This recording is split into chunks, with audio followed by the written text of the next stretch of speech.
হীরা মানিক চাষনি গো তুই, চাষনি তো 7 ক্রোড়, একটি ক্ষুদ্র মৃৎপাত্র ভরা অভাব তোর। না, কোনো কবিতার আসর নয়। আজকে আমরা আপনাদেরকে দেখাবো নর্থ বেঙ্গল টিভির পর্দায় জীবনের এক কঠিন বাস্তবতা। নমস্কার বন্ধুগণ, আজকে আমরা চলে এসেছি নর্থ বেঙ্গল টিভির পক্ষ থেকে উত্তর দিনাজপুর জেলার গোয়ালপুকুর ব্লকের আমবাড়ি গ্রামে। এখানে আপনাদেরকে দেখাবো স্বাধীনতার এই ৭৭ বছর পরেও কিভাবে জীবন নির্বাহ করছেন এলাকার মানুষজন। একটা বিশেষ বাড়িতে আজকে আমরা চলে এসেছি, আপনাদেরকে সরাসরি নিয়ে যাচ্ছি সেই বাড়ির মালিকের সাথে কথা বলার জন্য। ক্যামেরাম্যানকে বলবো আমার সাথে আসার জন্য। আপনার নাম? নরাস মুর্মু। আপনার বয়স কত? 65 বছর বয়স। আচ্ছা, এটা আপনার বাড়ি তাই তো? হ্যাঁ, এটা তো দর্শকদেরকে আমি তার বাড়িটাকে দেখাচ্ছি, তারপরে তার সঙ্গে আবার বিস্তারিত কথা বলবো।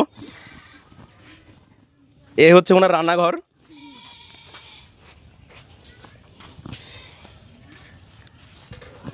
নরেশ মুর্মুর রান্নাঘর, যেখানে উনি রান্না করেন।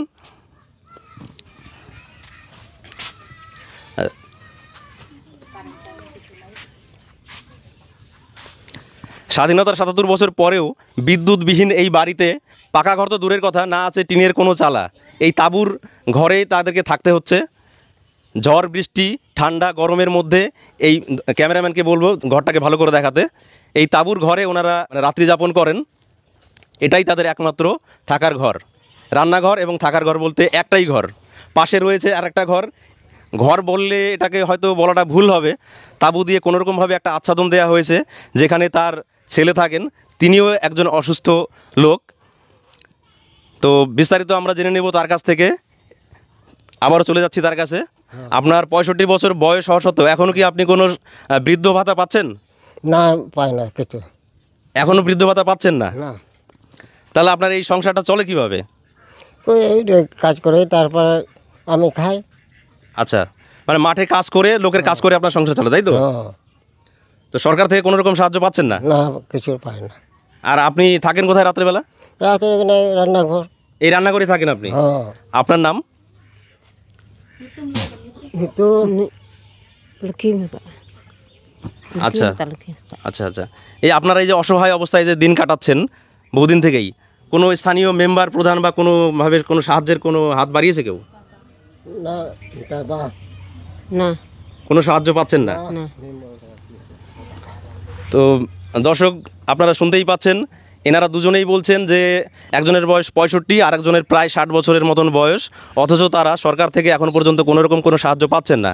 কেন্দ্র অথবা রাজ্য কোনো সরকারই তাদেরকে কোনো সাহায্য করছে না।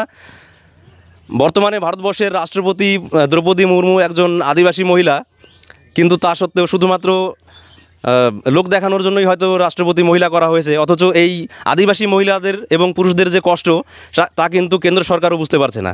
আজকে আপনারা সরাসরি দেখতে পাচ্ছেন এই নর্থ বেঙ্গল টিভির পর্দায়। এখানে আমি যে সমস্ত গ্রামবাসী রয়েছেন পাশে, তার কাছে জিজ্ঞাসা করে নেব।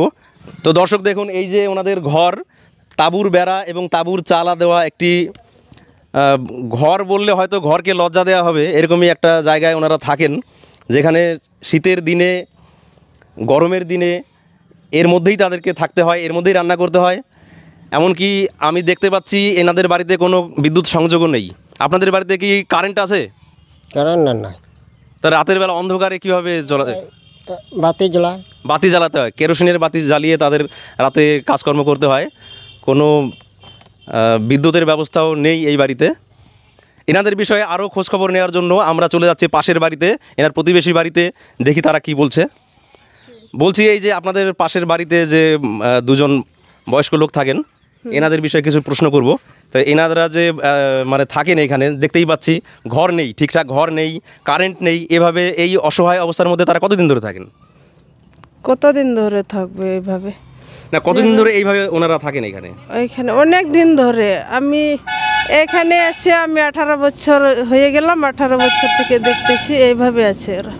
মানে আপনি যতদিন থেকে এখানে এসেছেন এইভাবেই তারা থাকে? এইভাবে দেখেছি আমি। আচ্ছা, এই যে নানা রোগ, শরীরে নানা রোগ তাদের বাসা বেঁধেছে ঠিকঠাক এই গরমে, আমরা যারা কাজ করতে পারছি না, এই গরমে বাড়ির থেকে মানে বেরোনো যায় না, সেই গরমে তারা মাঠের মধ্যে গিয়ে কাজ করেন, তাই তো?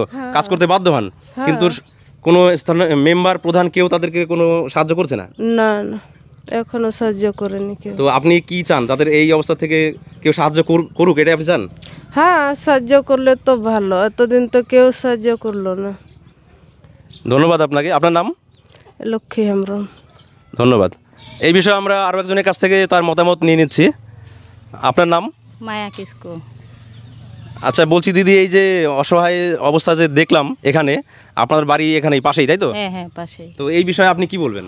খুবই দুঃখজনক কষ্ট, এই ঝড় বৃষ্টির মধ্যে মানে রাত্রে এদের কথা ভেবে আমাদের তো আর অত দেওয়ার মতো ক্ষমতা নেই।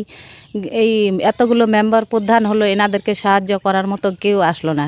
এই যে বয়স্ক লোকটার 65 বছর হয়ে গেল, আজ পর্যন্ত বৃদ্ধ ভাতা কিছু পায়নি। অসুস্থ হয়ে ওনার বড় ছেলে টিভিতে, উনিও বসে আছেন, কোনো কাজকর্ম নেই, বাড়িতে অসুস্থ সবাই, বলতে গেলে অসুস্থ সবাই। মানে এই বয়স্ক লোকটা যদি না কাজ করে তাহলে ওদের পেটে আর ভাত, মানে ওনাকে বাধ্য হয়ে এখন কাজ করতে হয়। আচ্ছা, বলছি আপনাদের এই যে ইলেকশনের সময়, কিছুদিন আগেও ইলেকশন গেল, তখন আপনাদেরকে কিছু মেম্বার বলেছিল যে আপনাদেরকে সাহায্য করা হবে, এরকম কিছু বলেছিল? না, বলে না তো, আর কিছু দেয় না তো। কিছু আপনাদের সঙ্গে যোগাযোগই করে না? না, কিছু না, দেয় না।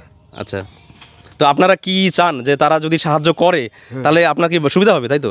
এরা সুবিধা করলে ভালো হবে। ভালো হবে, সাহায্য আপনি চাইছেন? হ্যাঁ। ধন্যবাদ আপনাকে। স্থানীয় ওয়ার্ড মেম্বারের কাছে আমরা চলে এসেছি, এই বিষয়ে তার মতামত জেনে নেব। আপনার নাম? সমী মুর্মু। আপনি কোন দায়িত্বে আছেন এখন? Ward member. আচ্ছা, এইখানে আপনাদের ওয়ার্ডে যে নরেশ মুর্মু নামে এক ব্যক্তি 65 বছর বয়স হয়ে গেছে, অথচ এখনও বৃদ্ধ ভাতা পাচ্ছে না, এই বিষয়ে আপনি কি বলবেন? আমরা তো এখন নতুন হয়েছে মেম্বার। আচ্ছা। আমি হ্যাঁ হ্যাঁ, এখন ব্যবস্থা করব। আপনি বিষয়টা দেখবেন, তাই তো? হ্যাঁ। ধন্যবাদ আপনাকে। আপনার নাম? সমী মুর্মু। ভোট আসে, ভোট যায়, অথচ এই অসহায় মানুষদের অবস্থা যেখানে ছিল সেখানেই থাকে, এইভাবে আর কতকাল? এই প্রশ্নই করছে এলাকার মানুষজন। ক্যামেরায় উত্তম সরকারের সঙ্গে নির্মল সরকার, নর্থ বেঙ্গল টিভি।